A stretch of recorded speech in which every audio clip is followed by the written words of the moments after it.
ټولو ته د سلام په وړاندې کولو سره نن په لنډه توګه د بډوډو د تیږو په اړه خبرې کوو.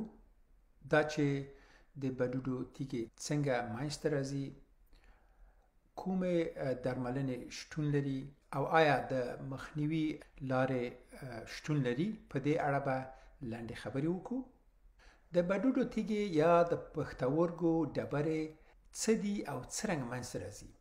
بډوډې د وجود د حیاتي اعضاو له جملې څخه دي چې وینه له اضافي او زهرجنو مواد څخه فلتر کوي او ادرار ځینې جوړوي. په 400 ساعتو کې تقریبا 180 لیټره وینه د بډوډو لخوا تصفیه کیږي او زهرجن او مضر مواد د وجود څخه په دې طریق خارجيږي. ادرار څه شی ده؟ ادرار له اوبو، یوریا او اضافي آیونونو څخه تشکیل شوی. ادرار له بډوډو څخه د هغو تیوبونو په واسطه چې د حالب یا یورټیر په نامه یادیږي له بډوډو څخه مثانې ته یا د ادرار کڅوړې ته راځي. ادرار په مثانه کې ذخیره او په مناسب وخت کې د احلیل یا یورټیر له لارې د بدن څخه خارجيږي. ادرار کې ډول ډول آیونونه شتون لري چې کولی شي چې مالګې جوړې کړي. دا مالګې کولی شي چې د کرسټل په شکل تبلور وکړي او د بډوډو تیږې ترې جوړې شي. د بډوډو تیږې کولی شي چې د شدید درد او یا د بولي جهاز د بندش لامل شي. په عمومي توګه د بولي سیستم تیږو ته یورولتھایسس اصطلاح کارول کیږي چې معنی یې د بولي سیستم تیږې یا ډبرې دي.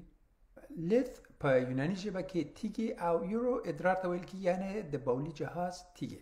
که تیږه په بډوډو کې موقعیت ولري، دا په نام د نفرولتھایسس یادیږي، ځکه چې نفرو بډوډي او لیث تیږې ته وایي. همدارنګه د رینولتھایسس په نام هم یادیږي. که چیرې تیږه په حالب یا یورټر هغه تیوب چې ادرار له بډوډو څخه مثانې ته انتقالوي شتون ولري، دا په نام د یورټیرولتھایسس یادیږي. او که تیږه په مثانه کې شتون ولري، دا په نام د سیسټولتھایسس یادیږي، ځکه سیسټ مثانې ته وایي. د بډوډو ډول ډول تیږې شتون لري چې معمول ترین او زیاترین تیږې د کلسیم تیږې دي چې دا د کلسیم اکسالیټ او کلسیم فاسفیت څخه جوړې شوي، او نور معمول تیږې په نام د مګنیزیم امونیم فاسفیت چې دا له مګنیزیم امونیم او فاسفیت څخه جوړې شوي، او دا په نام د سټروایډ تیږې هم یادیږي. دې تیږو ته سټک هورن هم وایي، ځکه چې دا ظاهري شکل د غرڅې د ښکرو په څیر ښکاري. بل ډول تیږې د یوریک اسید تیږې دي، او بل ډول د سیستین او زانتین تیږې دي چې ډېرې کمې لیدل کیږي، او دا د 1% څخه کمه کچه د بډوډو د تیږو جوړوي. کلسیم فاسفیت او سټروایډ تیږې معمولا په قلوي ادرار کې جوړیږي، په داسې حال کې چې د یوریک اسید او سیستین تیږې معمولا په اسیدي یا تیزابي ادرار کې جوړیږي. او کلسیم اکسالیټ تیږې کیدای شي چې په القلي او یا اسیدي ادرار کې جوړې شي. د بډوډو د تیږو د جوړېدو 3 عمده پړاوونه یا مرحلې په لاندې ډول دي: نوکلیشن، گروث او اګریګیشن.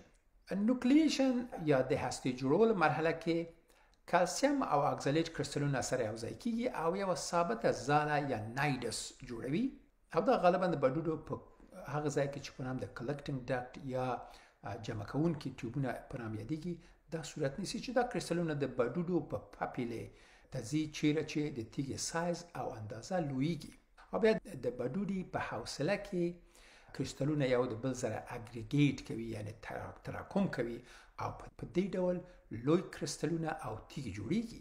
په دغه مرحله کې دا چې تیږه ممکن د بډوډي حوصلې څخه د حالب یا یورټیر لوري ته حرکت وکړي. حالبونه 3 تر 4 ملي متره قطر لري، نو که تیږه د مثال په توګه 5 ملي متره یا هغه نه لویه وي، له حالب څخه ممکن په اسانۍ د مثانې خواته تیره نسی او بنده پاتې شي، چې په دې توګه د رینل کالک یا د بډوډي قولنج لامل کیږي. د بډوډو قولنج یا رینل کالک د بډوډو د تیږې ډیر شدید وصفي درد ده چې د حالب د مخاطي پردې یا غشا د تخریش لامل او په ځانګړې توګه د حالب د پریسټالټیک موومنت یا د نوبتي استداري حرکت په اثر منځته راځي، او دا درد هلته زیات شدید کیږي کله چې د حالب استداري حرکات هڅه کوي چې تیږه د حالب څخه د مثانې خواته ټیله کی او په تیږه باندې فشار راځي چې دا د هغه اعصاب چې د حالب مخاطي غشا کې شتون لري د هغه د تحریک او د درد د منځ سبب کیږي. د بډوډو د تیږو درد معمولا د تشي په ناحیه کې د هغه خوا چې تیږه واقع ده احساس کیږي او کیدای شي چې د نس خواته او یا د ورون او د قد کشک ساحې خواته هم انتشار وکړي. د بډوډي د تیږې شدید درد معمولا له زړه بدوالي او کانګو یا استفراغ سره یو ځای وي. د رینال کالیک یا د بډوډي د قولنجي درد برخلاف غیر قولنجي درد دوامدار وي او عموما زیات شدید نه وي او دا معمولا هغه تیږو کې چې په بډوډو کې او یا د بډوډو په حوصله کې او یا د بډوډو په هغه برخه کې چې د کالیسز په نامه یادېږي شتون لري، په دې حالت کې دا غیر قولنجي درد منځته راځي ځکه چې هلته تیږه شتون لري مګر حرکت نه کوي. د کالیکي درد په خلاف غیر کالیکي درد په حرکت کولو سره زیاتیږي او له همدې امله د ناروغ کوښښ کوي چې تر ممکن حده حرکت ونه کړي او په یو ثابت وضعیت کې ځان ونیسي. غیر کالیکي درد د هغو دردونو سره مشابهت لري کوم چې په اپنډیسایټس یا د اپنډکس په التهاب او یا د پانکریاتایټس یا د پانکراس د التهاب په ناروغانو کې لیدل کیږي. د بډوډو د تیږو د منځ راتلو متعدد ریسک فاکتورونه یا د خطر عوامل شتون لري. دا ریسک فاکتورونه ډول ډول دي چې د مثال په توګه یو له دې ریسک فاکتورونه ډیهایډریشن یا بدن کې د اوبو کموالی ده چې دا هم کولای شي چې د تیږو د منځ راتګ چانس لوړ بوزي او یا د هوا د تودوخې لوړه درجه او یا د سودیم زیات اخیستل، مثلا هغه خلک چې مالګه ډیره اخلي او همداراز د حیواني پروتینو ډیر اخیستل لکه د غوښې او یا د اعضاو غوښې لکه د بډوډو یا د جګر غوښې په شمول د تیږې د جوړېدو د اعضاو لکه کلسیم او مګنیزیم زیاتوالی، د اضافي کلسیم یا کلسیم تابلیټونو اخیستل یا د معدې د تیزابو ضد د هغو دواګانو یا انټي اسید اخیستل چې کلسیم لري چې دا د کلسیم د تیږو د جوړېدو خطر زیاتوي. بل د هغو مواد اخیستل چې زیات اکسالیټ لري لکه پالک، لوبیا، لبلبو، رواشي، بیر، بامیه، چاکلیټ، کافی او د سویا د محصولاتو اخیستل چې په غذاګانو کې موجود دي او د کلسیم اکسالیټ د تیږو د منځ راتلو خطر زیاتوي. مګنیزیم عمومي فاسفیت تیږې چې په نام د سټروبایټ تیږې هم یادېږي دا په ښځو کې زیاتې لیدل کیږي او په ځانګړې توګه په هغو ښځو کې زیاتې لیدل کیږي چې د بولي جهاز د متکرر مکروبي کېدو یا recurrent urinary tract infection سابقه لري. مشخص بکتریاوې د یوریز انزایم په مرسته یوریا په امونیا تبدیلوي چې زیاتره القلي ده او کله چې قلوي محیط منځته راسي د فاسفیت سویه په ادرار کې پورته بیایي چې له امونیم او مګنیزیم آیونونو سره یوځای کیږي او تیږه منځته راوړي. د یوریا تیږې معمولا په هغو خلکو کې ډېرې جوړیږي چې د یوریک اسید سویه په پلازما کې لوړه وي چې دې حالت ته هایپر یوریسیمیا ویل کیږي چې عبارت ده له حالت چې په وینه کې د یوریک اسید سویه لوړه وي. دا په هغو ناروغانو کې زیاته لیدل کیږي چې د تداوی لپاره کیموتراپي اخلي چې دا کیموتراپي سرطاني حجرې تخریبوي چې په دې پروسه کې یوریک اسید له دې حجراتو ازادي او د یوریک اسید د وینې سویه پورته ځي.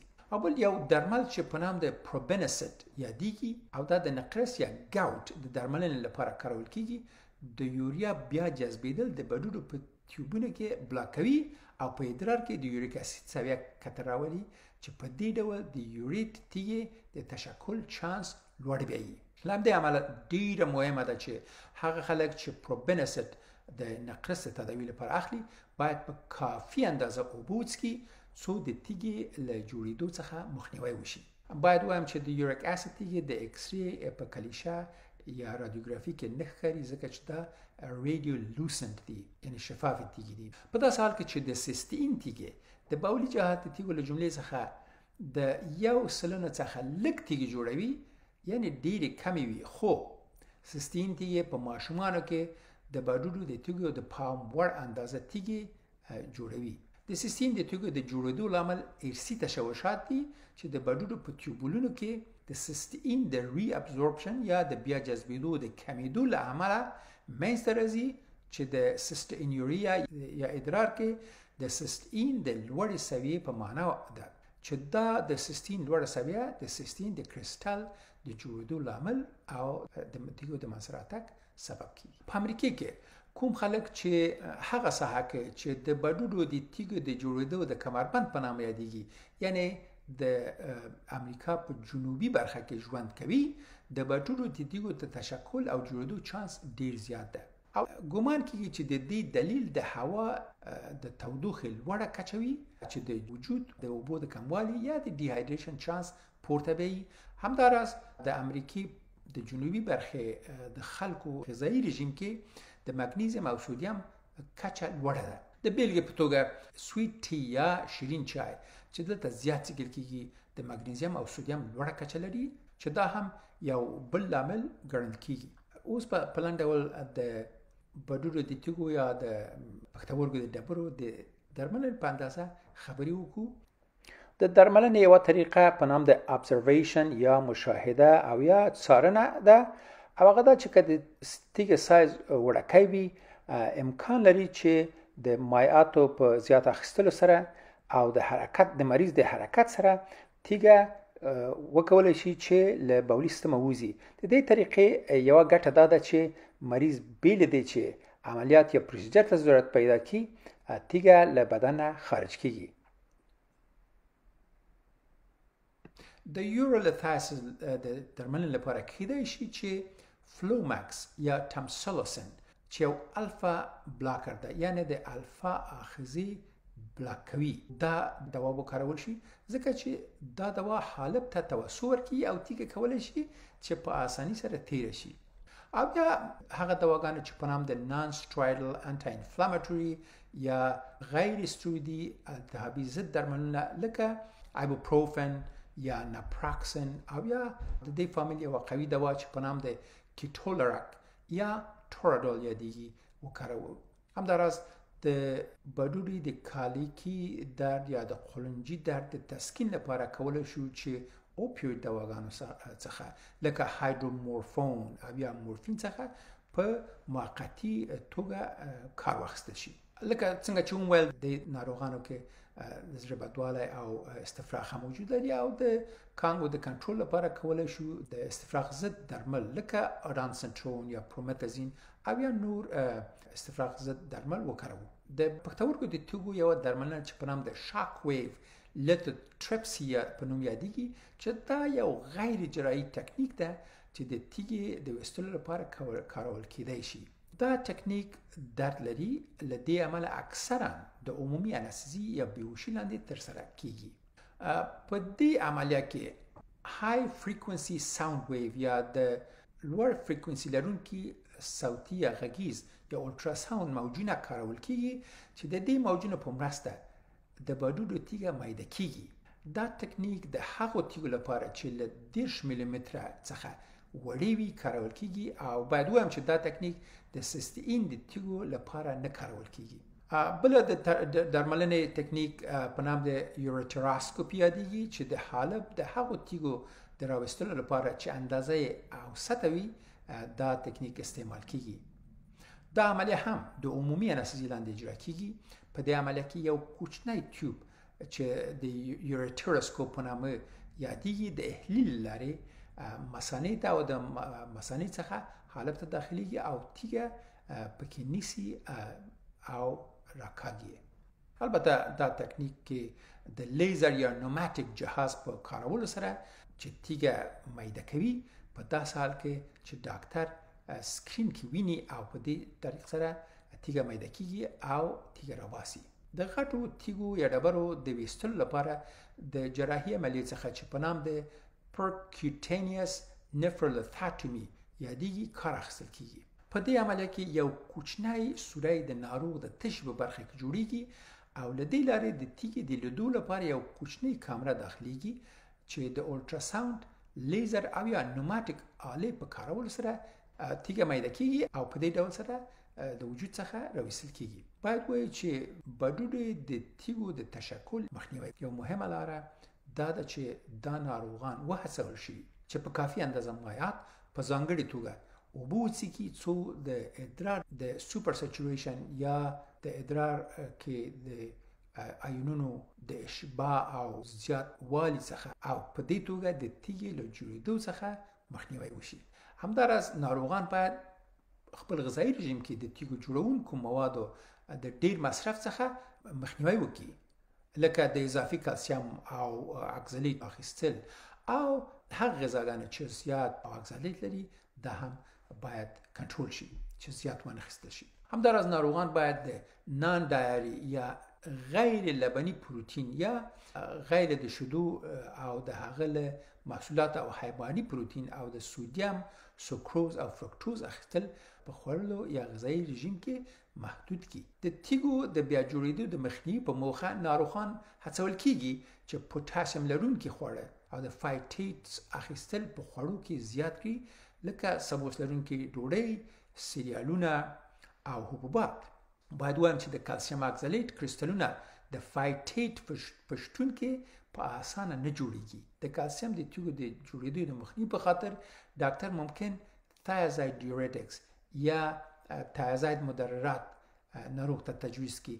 دا دواګانې اکثرا د وینې د لوړ فشار د تداوی لپاره استعمالیږي، ځکه چې تایازاید ډیورټیک د بډوډو د ټیوبولونو د حجرو په دیوال کې د سودیم کلوراید پمپ بلاکوي او دا مدررات د کلسیم د بیا جذبولو په زیاتولو او ادرار کې د کلسیم په کمولو سره د هډوکو د منرالونو تکاثف زیاتوي او په دې ډول د کلسیم د تیږو د بیا جوړېدو چانس کموي. همداراز د سودیم ډیر اخیستل د کلسیم د تیږو د جوړېدو چانس لوړ کوي. ځینې مواد لکه سټریټ یا مګنیزیم او ټم هارسفیل میوکوپروتین په طبیعي ډول سره د تیږو د جوړېدو څخه مخنیوي کوي. ادرار کې د سټریټ ټیټه کچه کېدای شي چې د لیمو په اخیستو سره پورته کړی شي، چې دا کولای شي چې د ادرار د سټریټ سویه پورته بوزي، بیل دی چې د اکسالیت سویه پورته کړي. په لنډ ډول سره باید وایم چې د بډوډو څو ډوله تیږې شتون لري چې د کلسیم تیږې له ټولو نورو ډولونو څخه زیاتې دي.